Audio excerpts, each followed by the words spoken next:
Every December, our school hosted a Christmas charity event.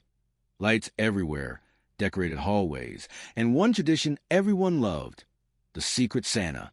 Nobody knew who the volunteer would be each year, who would step into the red suit, the oversized boots, the fake white beard, and walk around giving gifts to the younger students. But that year, something felt different. There was something about the way Santa walked, the way he held himself, the way he looked at me, yes, me, with his familiar softness behind the beard, like he knew every version of who I had been since freshman year. And when I finally realized who was behind the suit, when I discovered it was Ethan Hart, the boy I'd silently loved since the first day of school, I made one wish. Just one. A wish I never thought I'd whisper out loud. A wish he never expected to hear from me. A wish that changed everything about that Christmas night, and everything about us. Keep watching, because this isn't a story about secrets. It's a story about finally finding the courage to love someone in the most unexpected moment. Before we begin, don't forget to like this video, subscribe, and turn on notifications. You won't want to miss what happens next. The Christmas event at Westbridge High always felt like stepping into a snow globe. The hallways shimmered with strings of white lights. The cafeteria transformed into a winter fairy tale. The outdoor courtyard turned into a fake North Pole full of painted candy canes and cardboard snowmen made by the art club. But that year, something felt different. Maybe it was the cold December air that made everything brighter. Maybe it was the tension that had been building inside me for months. Or maybe, and this is the part one still struggled to admit, maybe it was because I kept secretly hoping he would be there. Ethan Hart, the most quietly beautiful boy in our school. The boy who wasn't the loudest, smartest, or most popular, but the one everyone noticed without understanding why. Dark hair that always looked like he just run his hand through it. Soft brown eyes that never seemed to be in a hurry. A shy smile that made you feel like he wanted to understand you, not impress anyone else.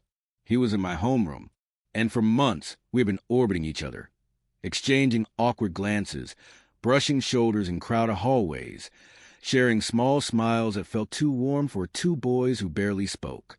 I had liked him for too long, but Christmas, of all things, wasn't supposed to change that. It was supposed to be predictable, which is why the moment I saw the oversized red suit standing in the courtyard, the Santa suit, something inside me paused, because the way Santa stood there, greeting kids, holding a gift bag over his shoulder, it felt familiar, too familiar. Are you going to take a picture with Santa or just staring from across the courtyard? My friend Mia teased as she walked up beside me holding a hot chocolate. I blinked. I'm not staring. You're absolutely staring, she said. Normally you look at Ethan with that face, not Santa. I shot her a glare. I don't look at Ethan with any special face. She took a long sip of her hot chocolate. Sure, and Santa's real. Before I could argue, kids started lining up around the Santa. The beard was thick, the hat oversized, the gloves puffy. There was no way to see who it was underneath, but something about him, the posture, the eyes, even from a distance, the softness in the way he moved. Who volunteered this year? I asked Mia. No clue. It was supposed to be Mr. Hargrove from the math department, but he's out with the flu. So, someone replaced him last minute? Seems like it, she shrugged. The music started playing. Soft Christmas piano, the kind that fills the silence without overpowering it. Snow machines puffed out tiny white flakes that stuck to the air like glitter. And then Santa turned. He looked right at me. The breath left my lungs. Not just looked, stopped and looked, like I was the only person in the courtyard. My heart skipped once, twice. Something warm crawled up my spine. Ethan looked at me like that. Not often, not obviously, but enough times for me to recognize it. Okay, Mia whispered. That was weirdly intense. Go talk to him. I can't talk to Santa, I hissed. You can if you think he's Ethan. I don't think. You absolutely think. I swallowed because she wasn't wrong. I did think that. The Santa turned away again, greeting a little girl who asked for a picture. He knelt beside her, laughing on the beard, his shoulders bouncing the same way Ethan's did whenever he laughed at something nervously. My chest tightened. It couldn't be him. There was no way, except all the signs lined up too perfectly. Fine, Mia said. If you won't go, I'll push you into the line. No, Mia, don't you She nudged me hard, really hard. I stumbled straight into the line, like an idiot. Santa looked up again, and even though I couldn't see his face, I swear I felt him smiling. Have fun, Mia said, backing away like I was about to face my destiny. I took a step forward, then another. My heartbeat felt like someone drumming inside my chest. The Christmas lights blurred around the edges. The music faded behind the blood rush in my ears. And then I was next. He turned to me. Ho, ho, he started, but his voice cracked on the first ho, like he forgot he was supposed to sound old. Ethan's voice cracked when he was nervous. The world went still. I stared at him. He stared at me. Neither of us moved. Hi, I finally said, but it came out as more of a whisper. Santa cleared his throat. Merry Christmas. His voice wasn't deep enough, not gruff enough. It was soft, too soft. It was him, and he knew I knew. Slowly, very slowly, I stepped closer. So, I said, trying to keep my voice steady, is Santa taking wishes this year? He froze, then nodded once. My chest tightened, because suddenly I knew exactly what I wanted to ask. What I had wanted to ask for months. What I had never dared say out loud. I swallowed hard. I want to make a Christmas wish, I said softly. His breath caught. What kind of wish? He asked in the fake beard, voice trembling. The lights reflected in his eyes, warm, nervous, familiar. I stepped even closer, close enough to smell the faint scent of the peppermint candy he always kept in his hoodie pockets. And then I whispered, I wanted to be you. He went completely still. No breath, no sound, no movement. Just two boys under Christmas lights, standing inches apart in a world that suddenly felt too small for the feelings I had been carrying. He didn't answer. Not yet, but the shock in his eyes, the softness, the fear, the wanting, it was all there. And then a voice behind me shouted, Hey, Santa, we need you inside. We both flinched. The moment shattered. Santa stepped back. I exhaled, and then he whispered, barely audible, Meet me after the event, behind the gym. My heart stopped. He turned away to play Santa again, and all I could do was stand there breathless, knowing everything had just changed. For the rest of the Christmas event, I couldn't feel my legs. I couldn't feel anything, really, except the memory of my own voice saying words I had never meant to say out loud. I wanted to be you. Every time I replayed it in my mind, I felt my whole face heat up. I had whispered that wish like I was confessing a secret I'd carried for years. Because, honestly, I had. And he heard it. He heard all of it. I kept glancing toward Santa every few minutes, unable to stop myself. And every time he caught me looking, he quickly turned away like he didn't trust himself to meet my gaze. Kids took pictures on his lap. Teachers teased him about the beard. The choir sang Christmas songs behind us. Everything looked normal, but nothing felt normal, because behind that suit, behind that fake belly and that itchy beard, was Ethan Hart, and he had asked me to meet him behind the gym. I must have checked the time on my phone 20 times in 1 minute. Relax, Mia whispered, poking my arm. You look like you're waiting to get proposed to. I'm not waiting for anything. I lied.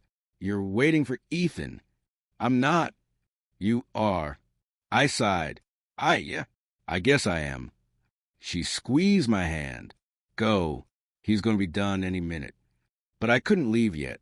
I had to wait for him to finish. I had to wait until the moment wasn't public. 20 minutes felt like 2 hours. Finally, the event's coordinator clapped her hands and announced, Thank you, everyone. Santa will be heading out now. My heart dropped to my stomach. Santa, Ethan, waved at the little kids one last time, took pictures with a few teachers, then slipped out toward the school building to the side, hallway reserved for volunteers. That was my signal. Mia nudged me hard. Go, before someone else pulls him into another photo. So I went. The hallway felt too quiet, too real. The noise from the event faded behind me. replaced by the humming of old fluorescent lights. When I reached the exit door, leading to the back of the gym, my breath grew tight in my chest. He said behind the gym. I whispered to myself, not inside, now or never. I pushed the door open. Cold December air rushed in, smelling like pine frost and something sweet from the holiday bake sale. Snow crunched under my shoes. The back of the gym was dimly lit by a single security lamp. Snowflakes drifted through the air like floating glitter. And there he was, leaning against the brick wall, still wearing the Santa suit. Except the hat was off, the beard hung around his neck, and his hair was messy from where the hat had been. His cheeks were flushed from the cold, and his eyes, his beautifully warm brown eyes, lifted the moment he heard the door close behind me. "Hey," he said softly. I froze. "Hi." For a moment, neither of us moved. The air was cold, but something warm tugged between us. Something neither of us had words for yet. Then he removed the beard completely and tossed it onto a nearby bench. "So," he said, rubbing the back of his neck, "I guess you figured it out." "You weren't exactly subtle," I said, smiling nervously. He laughed. Quiet, breathy, shy. The kind of laugh that always seemed too gentle for the world. "I'm terrible at hiding," he admitted. "You're worse when you stare at someone like they're the only person standing in a courtyard." He froze. "That obvious?" "Yes," I said, "but only to someone who's been staring back." His breath caught. The cold air between us suddenly felt warmer. Ethan looked down, then stepped closer, just one step, but it felt like a shift in the entire world. "What you said earlier," he murmured. I swallowed hard. "My Christmas wish?" He nodded slowly, eyes lifting to meet mine. "When you said you wanted it to be me," he said softly, "did you mean that? Like, actually mean it?" I felt my chest tighten. "Yes," I whispered. "I meant it." Silence. His breath trembled. Then Ethan spoke again, voice barely above a whisper. "I've had a crush on you since sophomore year." My stomach flipped. "What?" He laughed nervously. "I know, it sounds ridiculous. You're smart, funny, talented. Everyone likes you, and I'm just—" "Ethan," I said softly, stepping closer. "Don't do that.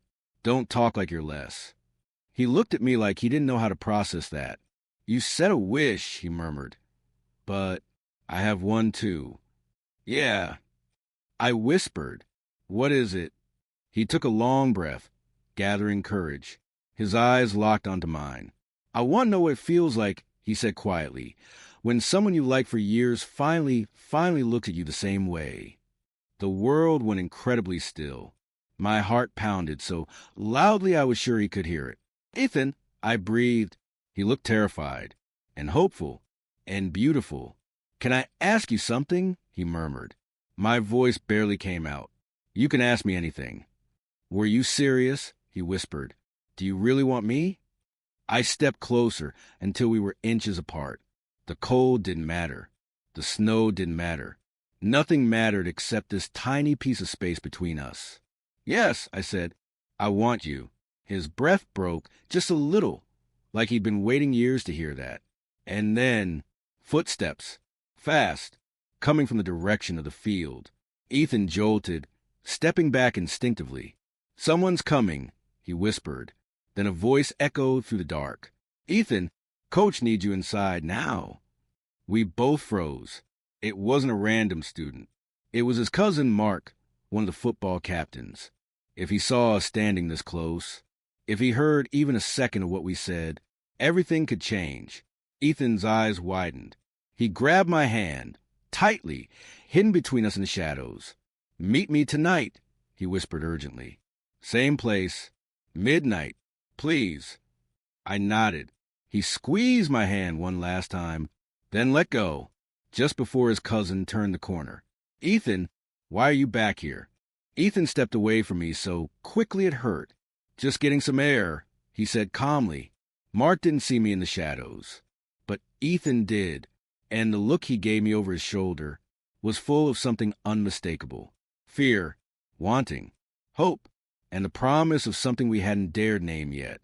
Midnight feels different in December. The world goes quiet in a way that almost feels sacred. The kind of quiet where you can hear your own heartbeat, where every snowflake sounds like it's landing with purpose. And that night, behind the gym, everything felt amplified. My breath, my nerves, my anticipation, everything. I checked the time again. 11:58 p.m. My hands were buried deep inside my coat pockets because the cold was biting. But that wasn't the reason my fingers shook.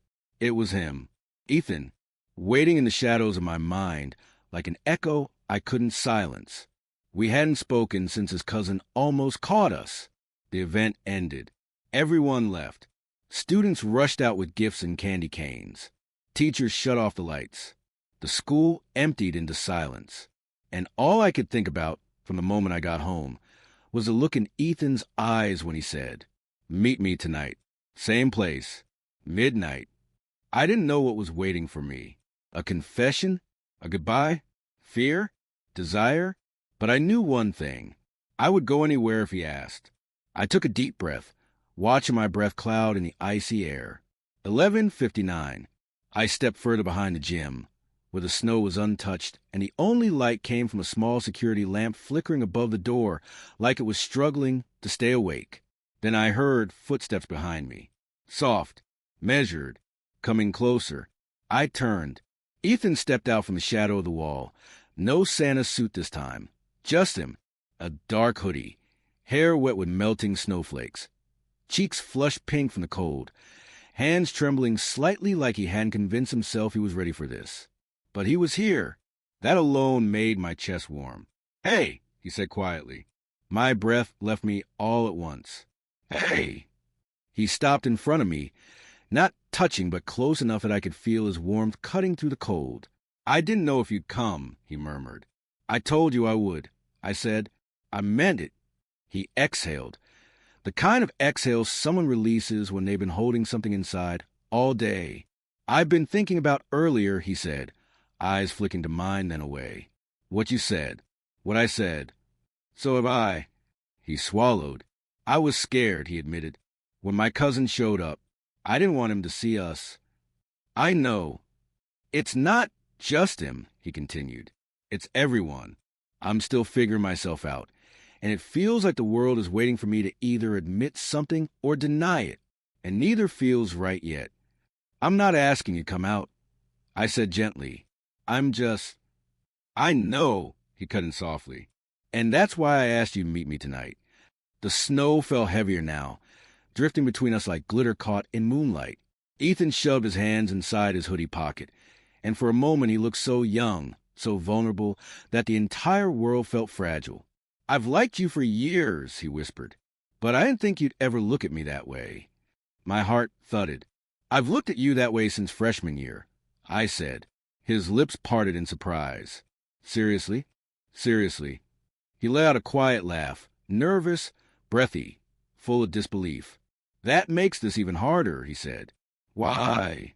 "Because I want this," he said, looking at me with a softness that made the cold disappear. "I want you. I want to know what it feels like to like someone and not be scared of it. You don't have to be scared with me." He nodded slowly. "I know. That's the strange part." We stood there, breathing into the space between us, not touching but wanting to, painfully so. "I don't know how to do this," he whispered. "Any of it. I don't know what comes next." I stepped closer, just enough that my shoulder brushed his. "You don't have to know everything," I said softly. "We can figure out one step at a time." He stared at me, really stared, eyes shining under the snow. Then his voice turned smaller, like a secret. "Can I show you something?" "Of course." He inhaled deeply. "Okay," he whispered. "Don't move." I froze. He took a single step closer, then another, until our coats brushed and the cold air between us vanished completely. Ethan lifted his hand slowly, hesitantly, like he was afraid I might pull away. He touched my jaw with trembling fingers. My breath stilled. He leaned in, not yet touching, but close enough that I could feel the warmth of him, the wanting of him. "I've never done this before," he whispered. "I know," I whispered back. His breath shook. "Could you maybe meet me halfway?" I closed the distance by a fraction, just enough for him to feel my answer without forcing anything. His forehead touched mine. Softly, shyly, perfectly. We both inhaled at the same time. "Is this okay?" he asked. "It's more than okay." He let out a shaky breath, a breath full of all the fear and all the wanting he'd held inside for years. And just when he was about to close the final inch between us, a blinding light hit us. We both jerked back. A flashlight beam cut through the snow. A voice shouted, "Hey, what are you two doing back here?" We turned toward the parking lot. Coach Ramirez, Ethan's football coach, the strictest teacher in the school. His eyes widened as he recognized Ethan. "Ethan Hart," he barked. "Is that you? And who is—" He stepped closer. "What's going on here?" Panic shot through Ethan's face. Real, raw fear. He wasn't ready to be seen. Not like this. Not with me. Not yet. He looked at me, eyes desperate. "Noah, I can't," he whispered, voice breaking. I grabbed his sleeve. "Ethan, wait." But he stepped back, then further. Then he whispered, barely audible, "I'm sorry." Before I could react, he turned and ran, leaving me standing in the falling snow, breathless and frozen, the almost kiss still warm on my lips. Snow muffled everything, the world, the breath in my chest. The sound of Ethan's footsteps fading into the parking lot. Coach Ramirez stood there with his flashlight raised, confused and irritated. But I didn't hear a word he said. I couldn't. My ears were ringing with the echo of Ethan's last whisper. "I'm sorry." 2 words that felt like they punched straight through my ribs. I stood there, frozen under the snow, staring at the spot where he disappeared. The almost kiss still lingered on my skin like heat trapped in cold air. And then nothing, only the cold. "Hey!" the coach barked. You. Student, what are you doing out here?" I blinked at him, my brain not catching up. I was just getting air," I said, my voice thin and unconvincing. "At midnight?" he demanded. "Yes." He stared for a long moment, then muttered something about kids these days and school rules before finally walking away, grumbling under his breath. As soon as he disappeared around the corner, my body finally moved. I sat down on the cold metal bleacher beside the gym, elbows on my knees, trying to steady my breathing. Why did Ethan run? I knew the answer. Fear, not of me, but of being seen. Not ready. Not yet. He wasn't rejecting me. He was terrified. Still it hurt like it was rejection. I could still feel his forehead touching mine, his fingers trembling against my jaw, his breath mingling with mine in the cold. He wanted me. God, he wanted me. But the moment someone else saw us, even before they understood anything, everything inside him shut down. I stayed out there for another 20 minutes, hoping maybe, just maybe, he would come back. He didn't. By the time I got home, my mom was asleep on the couch with the TV playing an old Christmas movie. I quietly hung my coat, tiptoed to my room, and sat on the edge of my bed. My phone buzzed. My heart leaped. "Ethan." I opened the message instantly. "I'm sorry." That was all. No explanation. No reassurance. Nothing. I typed back, "Can I talk to you?" Message delivered. Not read. I tried again. "Ethan, please." Still nothing. I placed the phone on my chest, staring at the ceiling, feeling everything and nothing at the same time. Eventually, exhaustion won. I fell asleep without meaning to. When I woke up, sunlight poured through the blinds, warm and too bright. It didn't match how I felt inside. I grabbed my phone immediately. Nothing from Ethan. Not a word. I showered, got dressed, and headed to school early because I couldn't stay home with the silence. The hallways were empty except for janitors cleaning up glitter from last night's event. When I reached my locker, I saw someone leaning against the wall at the far end of the hallway. Tall, hoodie, hands in pockets. My heart jumped. "Ethan?" He looked up, and for a second, everything in me softened. But the look on his face, it wasn't softness. It was panic wrapped in guilt, tied tightly with something he was trying desperately to hide. He walked toward me slowly, like every step was an apology. "Hey," he said quietly. "Hey." We stood there in the empty hallway, surrounded by the faint smell of pine decorations and cleaning supplies. "I shouldn't have run," he said, eyes lowering.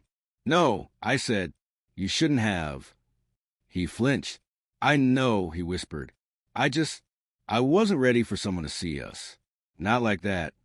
I wasn't asking you to be ready to tell the world, Ethan. I know. And I wasn't asking you to decide anything last night. I know. But I was asking you," I swallowed, "not to run from me." His eyes closed for a moment. When he opened them again, they were shiny with something he didn't want me to see. "I'm scared," he said honestly. "Not of you. Never of you. I'm scared of how much I want this." "Why is that scary?" "Because wanting something means losing control. And if I let this happen, if I let myself care, and then someone sees or someone finds out..." He shook his head, unable to finish. "People talk," he whispered. "People gossip. People assume. They laugh. And I'm not strong like you, Noah. I'm not brave." "You think I'm brave?" I asked, shocked. "You told me you wanted me," he said, voice trembling. "No one's ever said that to me before.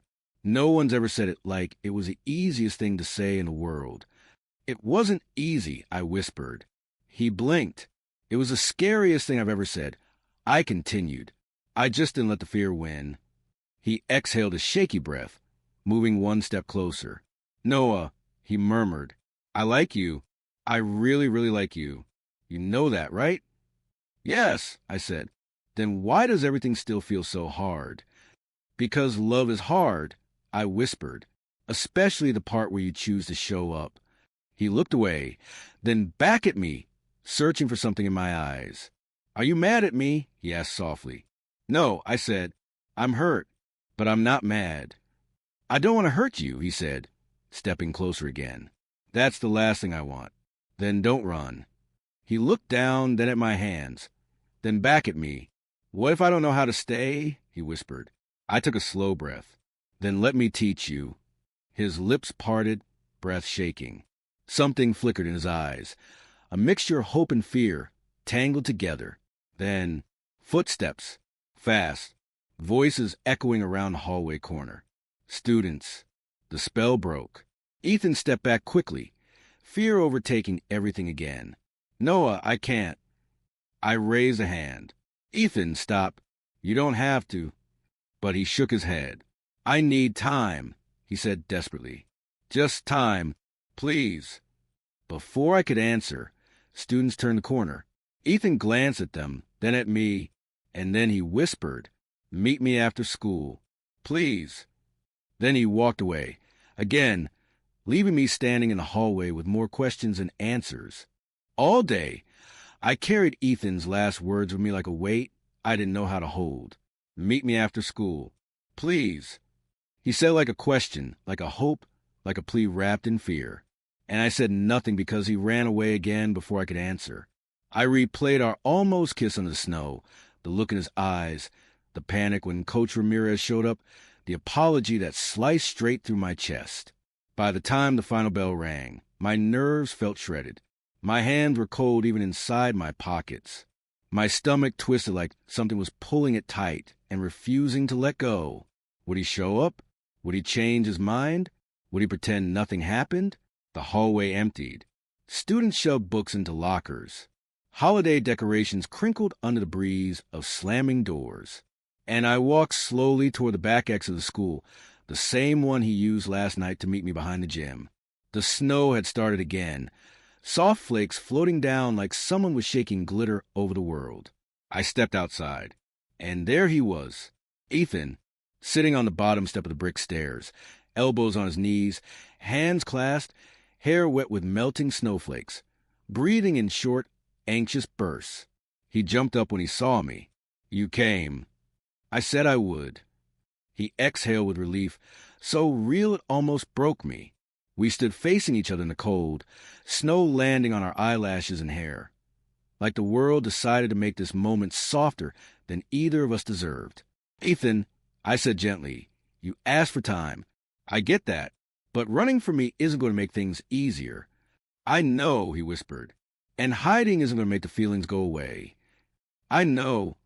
And being scared doesn't mean you're not allowed to want something. He swallowed hard. I know, he repeated, voice cracking. So, I said softly, talk to me. His eyes closed like he needed a second to pull himself together. When he opened them again, they were shining. Not with tears exactly, but with something just as fragile. I didn't sleep last night, he admitted. I tried. I closed my eyes. I turned off the lights. And all I could think about was your face when I ran. My heart squeezed. I wasn't mad, I said. I know, he whispered. But I hurt you. You scared me, I corrected. And maybe yourself too. He nodded slowly. I was scared someone saw us, he said. But that wasn't the only reason I ran. What was the other reason? He hesitated. Then he stepped closer, one small step, but close enough that I could feel the heat of him even through the coat. Because I wanted to kiss you for years, he said quietly. And last night, I almost did. And I realized it wasn't just a crush or question anymore. It was real. I felt my breath catch. And real, he continued, is terrifying. Real doesn't have to be terrifying, I whispered. It is for me, he said, because if I let myself want you, then I can't pretend anymore. I can't keep lying to myself. And I don't know how to be out, or open, or brave. I don't know how to be anything except confused. You don't have to come out, I said gently. Not today. Not this year. Not until you're ready. I don't even know if I'm gay, he admitted, voice trembling. I just know I feel something for you that I've never felt for anyone. And that scares me because what if I mess it up? What if I'm not enough? What if, Ethan, I said softly, you don't have to figure everything out today, or tomorrow, or this month. Wanting someone doesn't require a label. It doesn't require a speech. It just requires honesty. He looked at me with an expression I had never seen before. Something raw, something open, something like hope poking through the cracks of fear. What if I'm bad at this, he whispered. You don't have to be perfect. What if I hurt you again?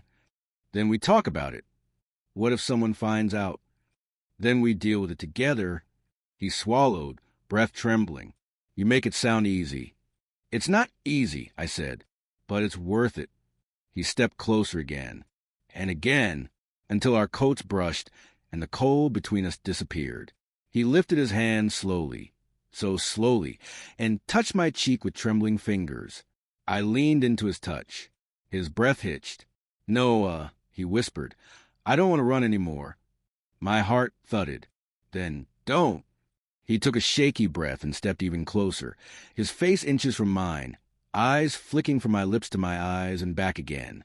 Can I? He stopped, inhaled, tried again. Can I try? I nodded. You can. He leaned in, painfully slow, like he was learning how to breathe for the first time. His forehead touched mine again. Snow fell around us like the world was holding its breath. His hand moved to the back of my neck. My eyes closed.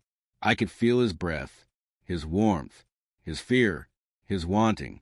And then a voice shouted, Ethan, hey, wait up. Ethan jerked back like he'd been shocked. We turned. 3 boys from the football team were walking toward us from the lot, one of them waving. Ethan went pale. No, he whispered. Not now. Not them. He looked at me, eyes wide, panicked, and I could feel his whole body tense with the instinct to run again. No, he whispered, voice breaking. I can't let them see us. I can't. He took a small step back. Then another. My chest tightened. Ethan, don't run, I whispered. But his face twisted with fear, real fear, and his voice cracked. I'm sorry. And then he turned and ran again, leaving me standing alone in the falling snow for the second time. Snow has a strange way of making the world feel quiet even when your heart is anything but. And that afternoon, after Ethan ran again, the silence felt almost cruel. I stood under the falling flakes, watching the spot where he disappeared, the cold sinking deeper into my chest than the winter air. I knew why he ran. I knew he was scared. I knew he wasn't ready to let anyone see us. Not yet, maybe not for a long time. But knowing didn't make the hurt any softer. I walked home slowly, each step heavier than the last. Christmas lights blinked in windows. Kids played in front yards, throwing snowballs. But none of it reached me. When I finally got home, I tossed my coat on the chair and collapsed on my bed. My phone stayed in my pocket, untouched. I didn't want to check if he texted. I didn't want to hope. Hope hurt too much. Hours passed. Snow kept falling. Christmas music drifted from the living room. My mom called me for dinner, but I told her I wasn't hungry.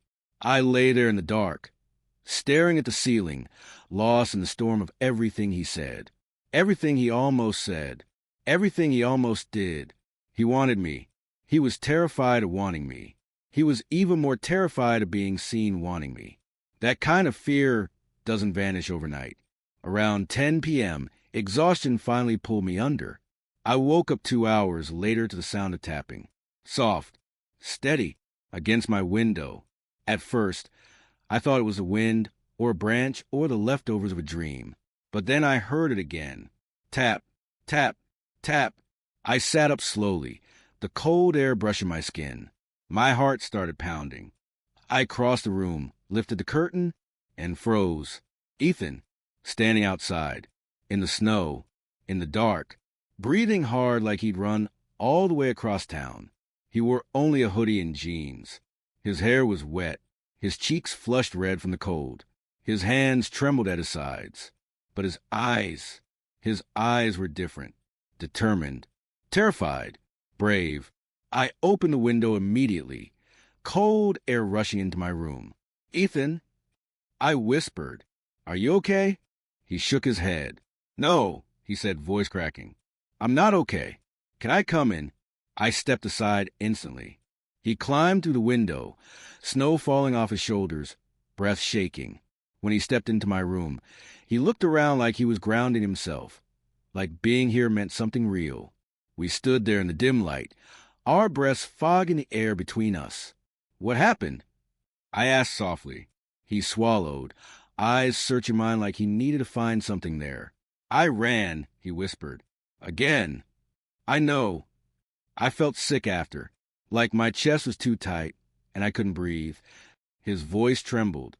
"I kept seeing your face. The way you looked at me. The way you said my name." I didn't speak. I let him continue. I went home and tried to pretend nothing happened. But I couldn't. He stepped closer, slowly.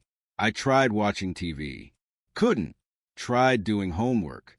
Couldn't. Tried sleeping. Didn't even close my eyes. He exhaled shakily. And then I realized something. "What?" I whispered. "That running from you hurts more than being afraid." My chest tightened. "And I don't want to be afraid anymore," he said, voice breaking. "Not of you.